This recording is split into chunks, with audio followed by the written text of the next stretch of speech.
37 high schoolers boarding the Fisherman 3 in Point Loma are among the hundreds of students across the country participating in rigorous science camps this summer.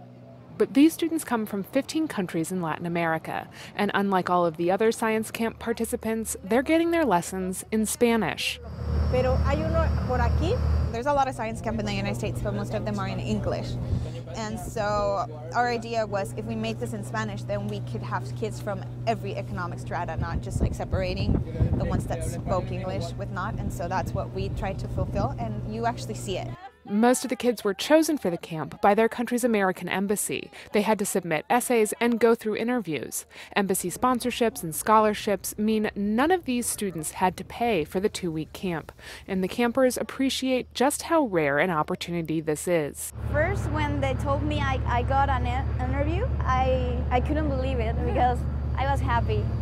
And then when they say that I won, it was awesome, really. There are opportunities that only present themselves once in your life, and this is one of them. Patricia Moore is an instructor working with the students through their 2-week stay at the Institute of the Americas at UC San Diego. She says they ask more questions than many of the community college students she teaches during the school year. Can you imagine, it's just some of the students, they have never been in the ocean. And they get a sea star, for example, and you grab the sea star and you see the face of this student looking at the sea star for the very first time. To me, that's all. It's payday. Jailene Mamani Poma is one of those students who was blown away by her introduction to the Pacific. Mi país no tiene acceso al mar, entonces. My country doesn't have ocean access, so the first time I saw it was the most beautiful, and we saw it from a dock. It was beautiful. When the boat pulls up to bait docks in San Diego Bay, it's clear the students are here for the science, not just a neat trip. Who's gonna pull it?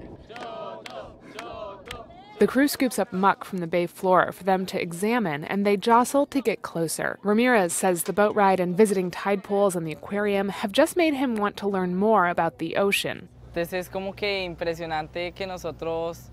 amazing for us, and there's so much ocean here for discovering what we have.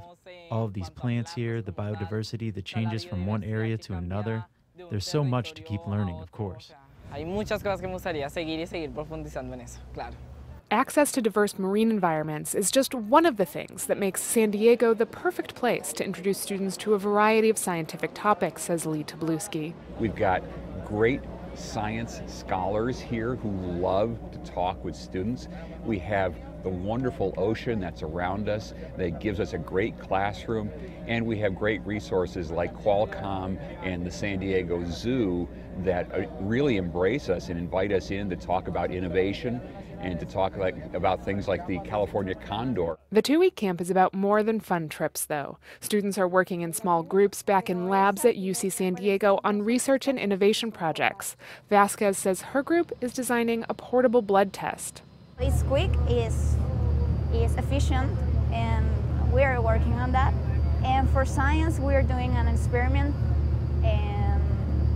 on water of the different countries, and we are analyzing the bacteria named coliform. Mamani Poma says one group of researchers that talked with the students about memory and the brain have her reconsidering what she wants to do with her life. Just everything they said, that everything is connected in one space. The brain is a very big container. So these words made me change and say, this is what I want to learn. And how the brain is still, we don't understand very well all of the ways it works. I said, I want to discover one of the ways it works. Moore says the camp can be one small but important step down the road to a career studying the brain or in any other scientific area. I have been telling them it's important what you are going to learn, but more important is the relationships that you are having here, the connections with the people that lives here, because you never know, you are going to go back to your country and you need references, for example, so you can contact us. This is what they are gaining, the communication with the scientific people.